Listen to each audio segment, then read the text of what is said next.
मैं गोरखपुर में विधायक था। अपने ऊपर घटी हुई एक घटना बता रहा हूँ। एक विद्यालय में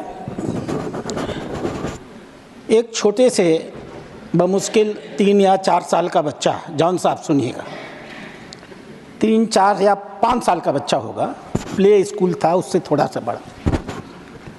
उसके साथ विद्यालय परिसर में अनाचार हुआ। मैं वहाँ का विधायक भी था और बच्चों का डॉक्टर भी था। पहले दिन तो मैं घटना नहीं जाना। दूसरे दिन अखबारों में यह घटना छपी। छपने के बाद मैं उस परिवार के घर गया। घर जाके मैंने उनके परिवार से मनोज जी मुलाकात की। माँ बाप दोनों जवान, पहला बच्चा था उनका, और वो रो रहे थे। उनके बच्चे के साथ जो हुआ वो तो अलग हुआ था। उन्होंने अपने बच्चे को अधिकार दिलाने का प्रयास किया, उसके अधिकार की लड़ाई लड़ने का प्रयास किया। उसके प्रतिफल में उनके अपने समाज ने जो उनके साथ किया वो एकदम अलग था। पूरा विद्यालय प्रशासन, पूरा समाज पूरी ताकत से उस परिवार के ऊपर लूटा पड़ा था। अब जो होना था हो गया। छोटा बच्चा है, इसको क्या पता क्या हुआ है इसके साथ, ये तो भूल जाएगा। कोर्ट कचहरी मत करो। मैं उनके घर चला गया। मेरे घर से 1 किलोमीटर 1.5 किलोमीटर वो रहते थे। मैंने कहा कि आपकी क्या इच्छा है, लड़ना चाहते हैं या ख़त्म करना चाहते हैं? माँ बाप ने कहा, डॉक्टर साहब हम लड़ना चाहते हैं, हमारी मदद करिए। मैंने एसएसपी के ऊपर दबाव बनाया। मैंने कहा किसी भी हालत में इस मसले पर एफआईआर लिख ही ली जानी चाहिए। एफआईआर लिख ली गई। मैं ये भी नहीं बताऊंगा उसका धर्म क्या था, मजहब क्या था, विद्यालय का नाम क्या था, और ये भी नहीं बताऊंगा कि उस प्रदेश में सरकार किस पार्टी की थी। मैं इस मुद्दे का राजनीतिकरण, मजहबीकरण, धार्मिकरण नहीं करूंगा, क्योंकि ये एक सामान्य घटना है और हर जगह होती है। 2-3 दिनों तक उसके समाज का दबाव पुलिस के ऊपर पड़ता रहा। लखनऊ से भी फ़ोन आते रहे और यह हुआ कि मामले को दबा दिया जाए। वो माँ बाप रोज़ मेरे घर आते थे, अपनी पीड़ा बताते थे कि ऐसे ये कहा जा रहा है, ऐसे ये कहा जा रहा है मुकदमा वापस ले लो, कहा जा रहा है किसके पास चले गए, वो तो घोषित है, अब जिस मामले में पड़ जाता है पीछे नहीं हटता। अध्यक्ष महोदय, फिर चूँकि मैं डॉक्टर था, उसको पर्सनली मैं उसको एक ऑफिशियल क्लिनिक में ले गया। एक प्राइवेट डॉक्टर ऐसे केसेस में मेडिकल एग्जामिनेशन नहीं कर सकता है। मैं उसको एक सरकारी सिस्टम में ले गया पर्सनली, और सरकारी डॉक्टर से मैंने कहा कि ज़रा इसका स्त्री अंग देखो, क्या सचमुच इसके साथ कुछ हुआ है? उन्होंने स्वयं भी देखा और मुझे भी दिखाया। स्पष्ट रूप से खून का धब्बा दिख रहा था।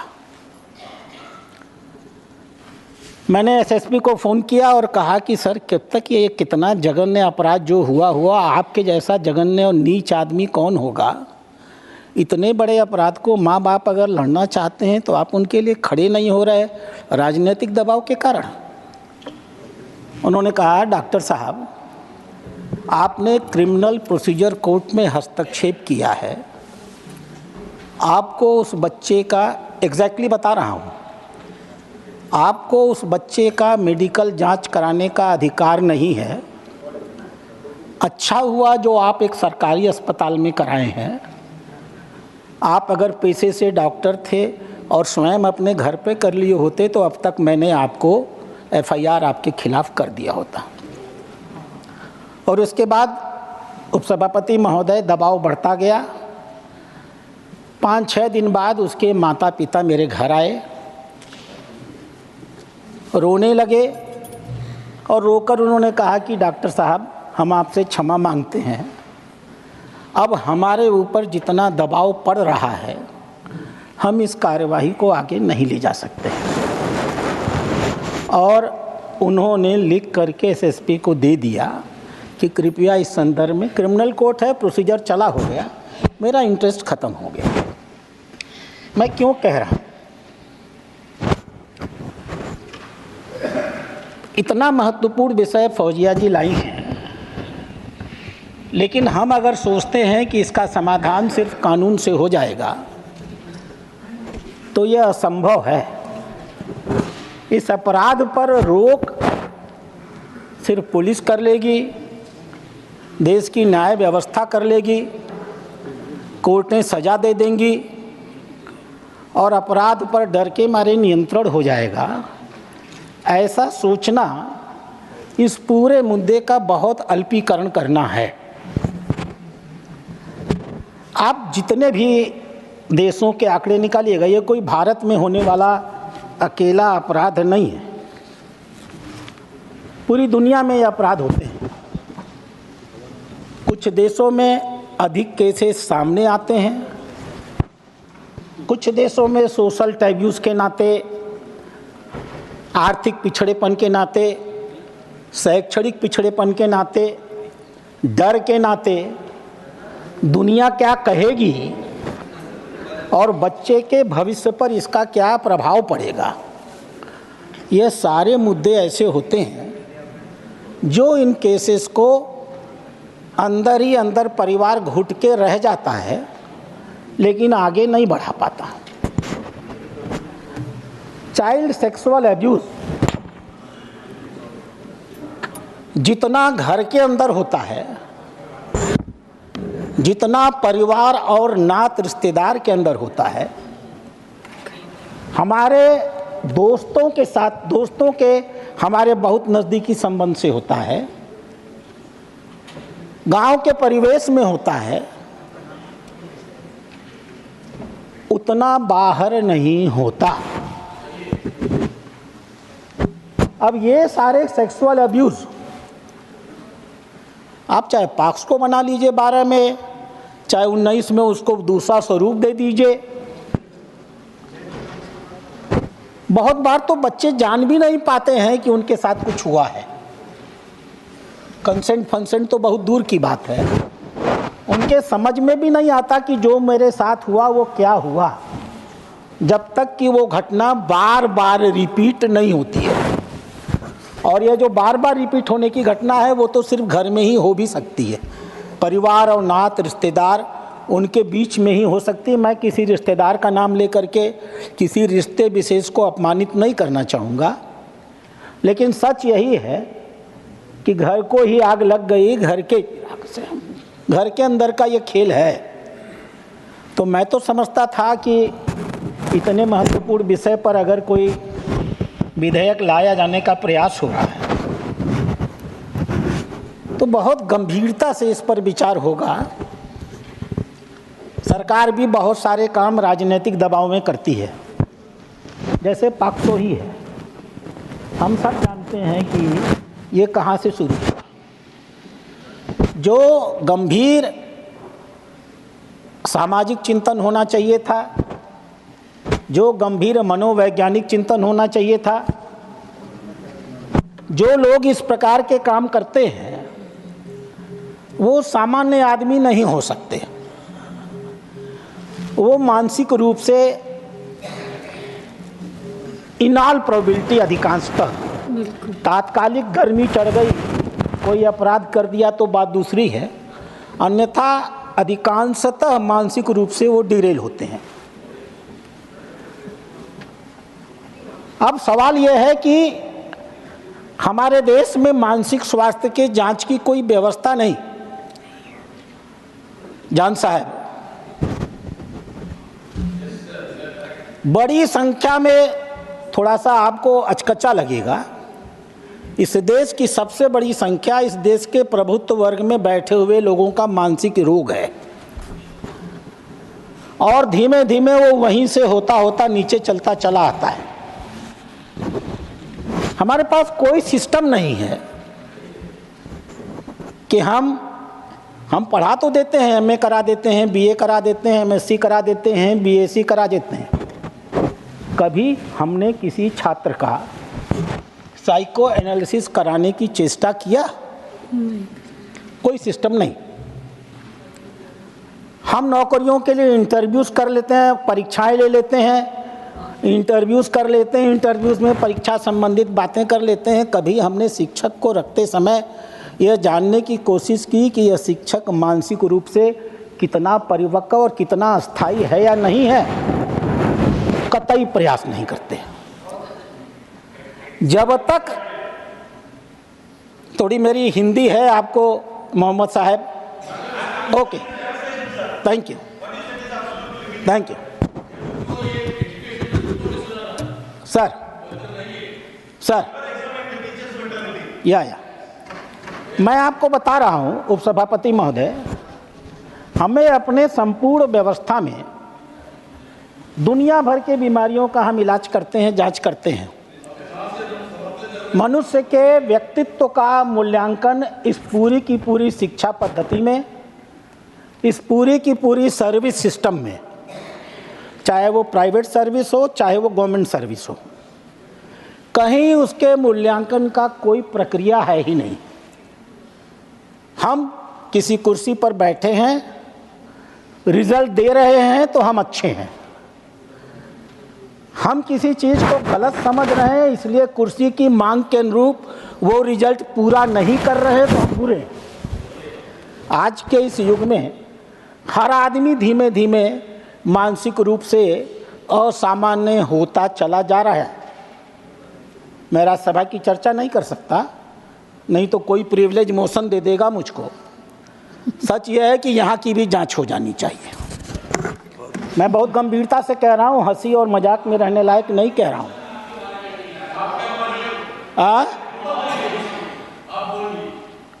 आप बोलिए। सभापति महोदय, उपसभापति महोदय, अब एक बच्चे को अगर हमने एक सीमा से अधिक पुचकार दिया, वो भी पास्को है। हमने उसके नग्न हिस्से को खोल के देख लिया, वो भी पास्को है। हमने अपना नग्न हिस्सा उसको दिखा दिया, वो भी पास्को है। अब प्रश्न ये है कि अगर इतने छोटे छोटे अपराध हुए हैं, ये सिद्ध कैसे होगा? इसका एविडेंस कहाँ मिलेगा? मैं जिस केस में एविडेंस पाया, उस बच्ची के स्त्री अंग में खून का धब्बा, वहाँ तो मैं कुछ करवा ही नहीं पाया। जहाँ कोई एविडेंस नहीं है, मॉडलिंग के नाम पर, एग्जीबिशनिज्म के नाम पर, डिमॉन्स्ट्रेशन ऑफ मेल और फीमेल ऑर्गन्स के नाम पर, वहाँ हम किस प्रकार की कार्रवाई करने वाले हैं? कौन सा प्राविधान कर देंगे जिसमें एक बच्चा कहेगा कि नहीं, इसने मेरे अंग को छुआ था? क्या हम हर घर में सीसीटीवी लगा देंगे? हर बच्चे के बेडरूम में सीसीटीवी लग जाएगी? स्कूल के हर कमरे में सीसीटीवी लग जाएगा?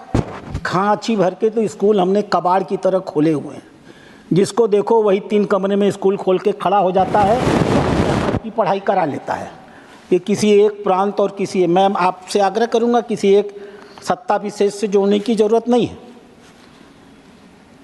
बच्चा अपने रिश्तेदार के यहाँ जाएगा, वहाँ हो जाएगा, वहाँ सीसीटीवी लेके जाएंगे। बच्चे को आप हॉस्टल में रखेंगे, वहाँ हो जाएगा, वहाँ सीसीटीवी लेके जाएंगे। घर में आप ट्यूशन लगा देंगे, ट्यूशन लगाने वाला पढ़ाते पढ़ाते क्या कुकर्म कर देगा, वहाँ सीसीटीवी लगा देंगे। कार्य क्षेत्र में जहाँ कहीं ऐसा कोई अनाचरण हो जाएगा, कहाँ कहाँ लगा देंगे। इसीलिए कानून के माध्यम से अध्यक्ष सभापति महोदय, आंकड़े तो बहुत साफ हैं। मैडम की चिंता इसलिए भी ज़्यादा होगी क्योंकि ये आंकड़े देश में सबसे खराब महाराष्ट्र में हैं। मैं इसको मानता हूँ। कोई भी चिंता जब पैदा होती है तो स्थानीय परिस्थितियों की उपज होती है। जो आंकड़े हम लोगों के पास मैं देख पाया हूँ, 1 लाख बच्चों में 22,172 बच्चों के साथ, अब कल्पना करिए ये कितना परसेंटेज है। 1 लाख बच्चों में, ये सब डाटा है, आप कहेंगे तो मैं जमा कर दूंगा, 1 लाख बच्चों में 22,172 बच्चों के साथ 2020 में इस प्रकार की विभिन्न घटनाएं भारत में रिपोर्ट की गई। अब इसको फिर से ध्यान करिएगा, मैं कह रहा हूं भारत में रिपोर्ट की गई, यानी जैसे बर्फ़ हम पानी में डाल देते हैं, उसका ऊपर वाला टिप दिखता है, नीचे शेष हिस्सा पानी में होता है।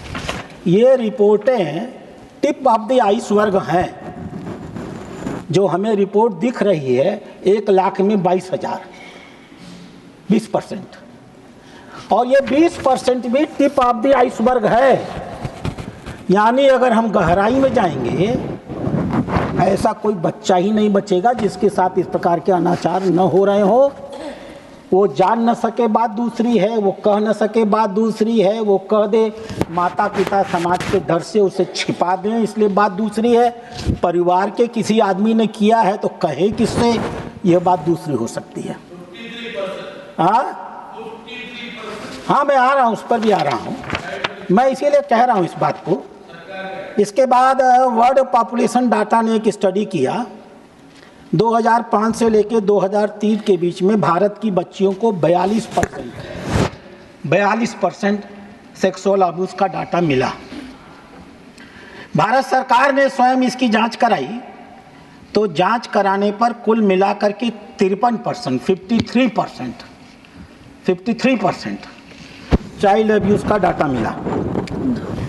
हाई कोर्ट ने ऑब्जर्व किया कि 1704 जो रेप के केसेस हुए उसमें 215 सिर्फ बच्चों के साथ हुए,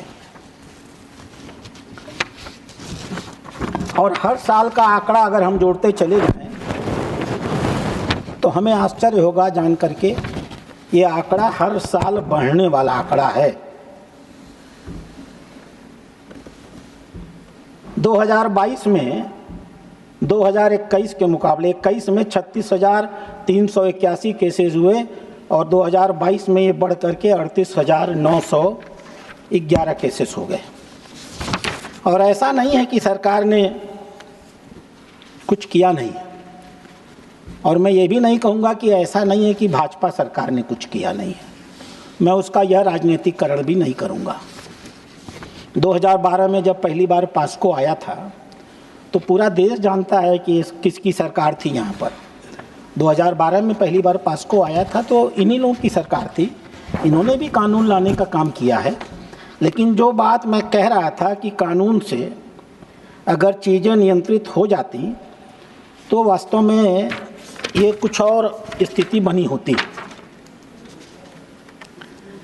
जो सबसे बड़ी समस्या है सभापति महोदय, हमें लगता है कि उनके साथ एक सेक्स हो गया, उनको पता नहीं, बाल मन बड़ा कमज़ोर होता है, बहुत जो चर्चा कर रही थी फौजिया दी, बाल मन बहुत कमज़ोर होता है और उसके दिल और दिमाग में एक बार कुछ चीज़ें घर कर जाएं तो वो निकलती नहीं है।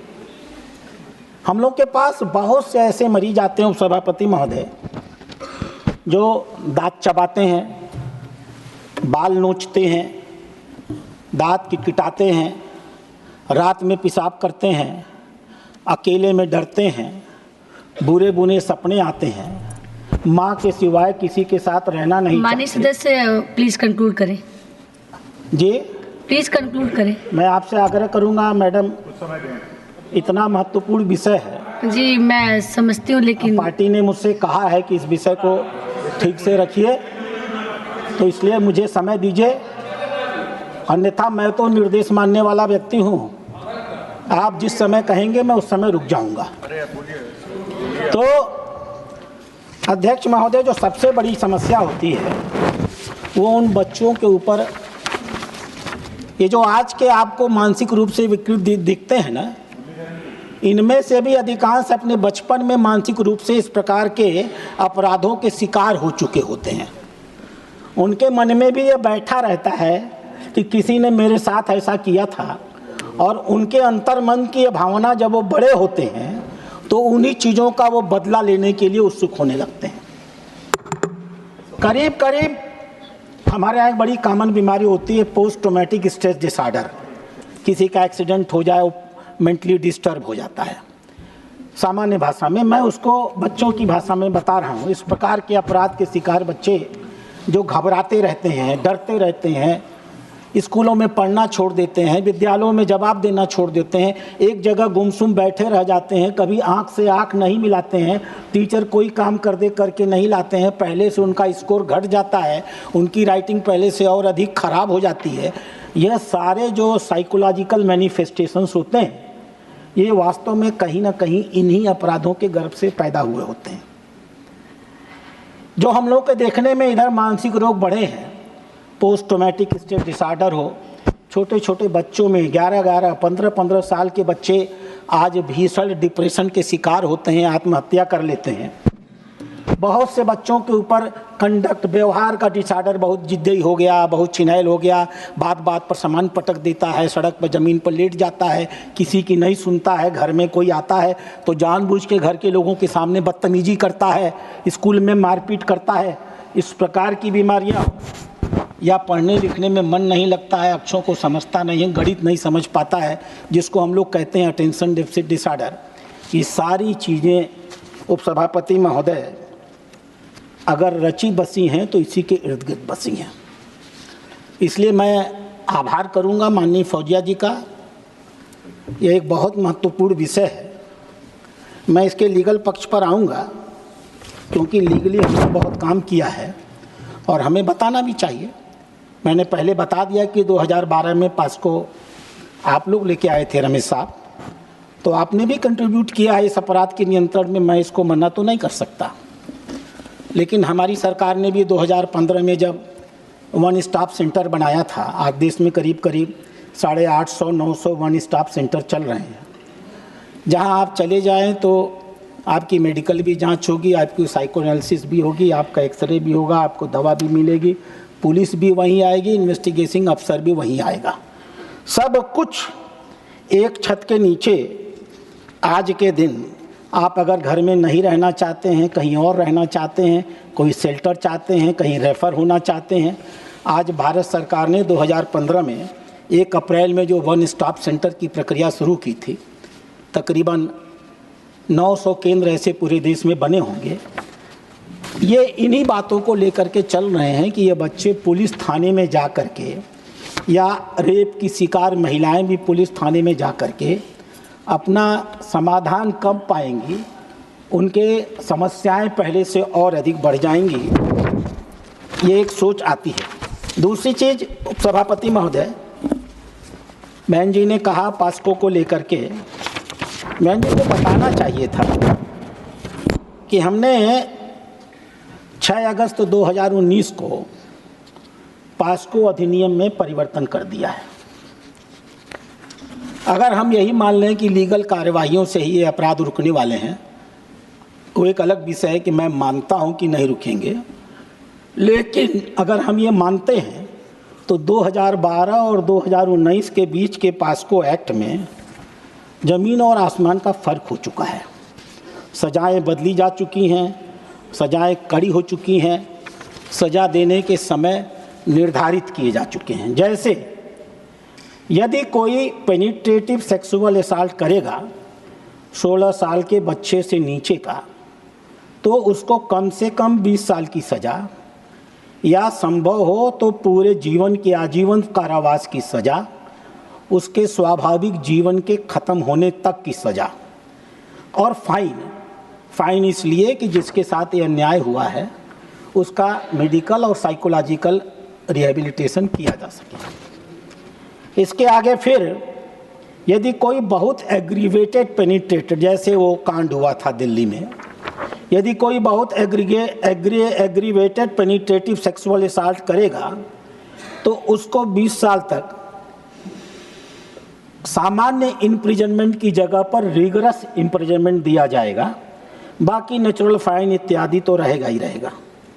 यदि कोई किसी बच्चे को या किसी को परसुएट करता है, लालच देता है, प्रलोभन देता है, डराता है, इस उद्देश्य से कि तुम यह सुई लगवा लो, जिससे कि वो सेक्सुअल ऑफेंस और आसानी से कंडक्ट किया जा सके, उसके लिए और भी पहले से अधिक स्ट्रिंजेंट कार्रवाई की गई। चाइल्ड पोर्नोग्राफी ऑनलाइन, ये जो महाराष्ट्र में केस मिले हैं मैडम, उनमें 50% ऑनलाइन अपराध के मिले हैं। और हमारी सरकार ने ऑनलाइन अपराधों को जोड़ते हुए सोशल मीडिया पर जो ढेर सारी चीज़ें आजकल दिखाई जा रही हैं, उनको जोड़ते हुए सोशल मीडिया और पोर्नोग्राफी इत्यादि को लेकर भी बहुत कड़े कड़े प्राविधान किए हैं 6 अगस्त को। और 6 अगस्त को प्राविधान किया है और 16 अगस्त 1919 को नोटिफाई कर दिया है। इसके अतिरिक्त अभी 2022 में हमारी सरकार ने, माननीय सभापति महोदय आपके संज्ञान में, जो मेरी संज्ञान में है, माननीय मंत्री जी उठेंगी तो बहुत कुछ बताएंगे। माननीय न्यायालयों के आदेश रहे हैं, जुवेनाइल जस्टिस एक्ट के अंतर्गत हर जिले में एक जुवेनाइल पुलिस यूनिट होनी चाहिए। मैंने केरल में देखी है अपने जो साहब, जब मैं पिछली बार उपचुनाव के प्रचार में गया था तो एक हॉस्पिटल में मैंने केरल में मैं थाने में घुस गया तो थाने के बगल में एक बच्चों का कमरा अलग से बना हुआ था। वहाँ अलग से एक महिला पोस्टेड थी, एक सब इंस्पेक्टर पोस्टेड था और बच्चों के खेलने उलने की सब सामग्री वहाँ रखी थी। मैं जो कि प्रत्यक्षदर्शी हूँ तो मुझे स्वीकार भी करना चाहिए इसमें। मैं तो कह ही रहा हूँ, मैं आपके बुरे सिस्टम पर पूरा 2 दिन बोल सकता हूँ, समझे, क्योंकि मैं वहाँ का प्रभारी रहा हूँ, आपके सारे कुकर्म जानता हूँ। लेकिन फिलहाल जो अच्छा है उसको तो मुझे बोलना होगा। जब मैं अच्छा बोलूँगा तभी मुझे बुरा बोलने का अधिकार भी रहेगा। बस, अरे आप मेरे इतने प्रिय हैं, सबको पता है कि सारी जवाई एक और, जोरू का भाई एक और, तो स्वाभाविक रूप से हम आपकी प्रशंसा करेंगे, आप हमारी प्रशंसा करेंगे। तो हर जिले में जुवेनाइल पुलिस यूनिट लगाई जाए, एक डिप्टी एसपी स्तर का अधिकारी रखा जाए, साथ में हर थाने में एक चाइल्ड वेलफेयर पुलिस ऑफिसर की नियुक्ति हो और हर जिले में 2 सोशल वर्कर्स अटैच किए जाएं इस पुलिस थाने में। यह प्राविधान भी हमारी सरकार ने 17 अक्टूबर 2022 को किया है। उपसभापति महोदय, ये सब कहने के बाद भी मैं पुनः इस बात पर आता हूँ और फौजिया खान जी से कहता हूँ, बहुत गंभीर समस्या है, गहन विचार की ज़रूरत है। बहुत गहराई के साथ हमें अपनी संपूर्ण शिक्षा और स्वास्थ्य व्यवस्था में, हमारे सारे परीक्षा प्रणाली में हमने न जाने कितने विकृत लोग इस पूरे प्रक्रिया में पैदा कर दिए हैं, जो कहीं का गुस्सा कहीं उभारते हैं। हमने सेक्स को लेकर इतने टेबूज बना दिए हैं कि बहुत से अतृप्त मन जो अपने आप को पब्लिकली संतुष्ट नहीं कर पाते, लीगली संतुष्ट नहीं कर पाते, इलीगली इन कामों को करने का प्रयास करते हैं। मैं आग्रह करूंगा कि ये छोटे मोटे संविधान थाने में जाए तो ये कर ले तो वो कर ले, इससे कुछ होने वाला नहीं है, हेयर स्प्लिटिंग है।